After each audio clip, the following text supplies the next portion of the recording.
उज्जैन भारत की उन गिनी चुनी नगरियों में से एक, जहां समय, मृत्यु और मोक्ष एक ही रेखा पर खड़े नजर आते हैं। ये वही भूमि है जहां महाकाल विराजमान हैं और जहां हर कथा सिर्फ कहानी नहीं होती बल्कि चेतावनी होती है।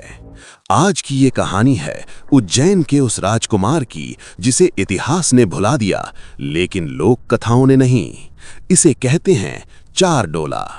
लोक कथाओं के अनुसार इस राजकुमार का जन्म अमावस्या की सबसे काली रात को हुआ। कहते हैं उस रात ना तो शिशु रोया, ना ही शंख या नगाड़े बजे, बस चारों दिशाओं से एक साथ धातु टकराने जैसी आवाज आई। राजमहल के दीप अपने आप बुझ गए। राज ज्योतिषियों ने कुंडली देखी और उनके हाथ कांपने लगे। उन्होंने कहा, यह बालक साधारण नहीं है, इसके जीवन का भार शरीर से नहीं किसी और लोक से जुड़ा है। जब शिशु को उठाने का समय आया तो एक डोला टूट गया, दूसरा डोला कुछ ही क्षणों में सड़ने लगा, तीसरे पर काले दाग उभर आए। अंततः चारों डोलों को तांत्रिक मंत्रों से बांधकर एक साथ उठाया गया, तभी जाकर शिशु शांत हुआ। यहीं से जन्म हुआ उस नाम का जो आगे चलकर डर का पर्याय बन गया, चार डोला राजकुमार। लोग कहते थे डोले कांपते थे, लेकिन राजकुमार पूरी तरह स्थिर रहता था। जैसे जैसे राजकुमार बड़ा हुआ, महल में अजीब घटनाएं होने लगीं। दिन में सब सामान्य रहता, लेकिन रात के तीसरे पहर पहरेदार बेहोश मिलते, दीवारों पर उल्टे पैरों के निशान दिखते और कुओं के पानी में ऐसे चेहरे नजर आते जो किसी जीवित इंसान के नहीं थे। कहा जाता है राजकुमार चलता नहीं था, उसकी परछाई चलती थी और वो परछाई हमेशा उससे आगे रहती थी।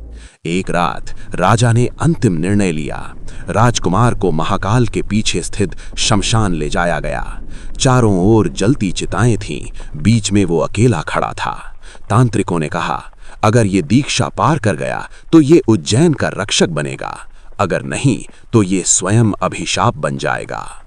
आधी रात होते ही राजकुमार की आंखें पूरी तरह काली हो गईं और उसी पल शमशान की सारी चिताएं अपने आप बुझ गईं। हवा चीखने लगी। उस रात के बाद उज्जैन वैसा कभी नहीं रहा।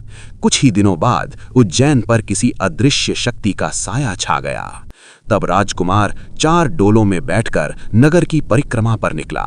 प्रत्यक्षदर्शियों के अनुसार डोले जमीन पर नहीं थे, वे हवा में तैर रहे थे। जैसे ही नगर की सीमा आई, एक भयानक चीख गूंजी और फिर चारों डोले खाली लौट आए। राजकुमार कभी वापस नहीं आया। आज भी उज्जैन में बुजुर्ग कहते हैं कि अगर महाकाल आरती के बाद हवा अचानक भारी हो जाए और चारों दिशाओं से एक साथ कदमों की आवाज आए, तो समझ लेना चार डोला आज भी जाग रहा है। क्योंकि कुछ रक्षक इतिहास से मिट जाते हैं, लेकिन अपनी भूमि से कभी नहीं। जय महाकाल।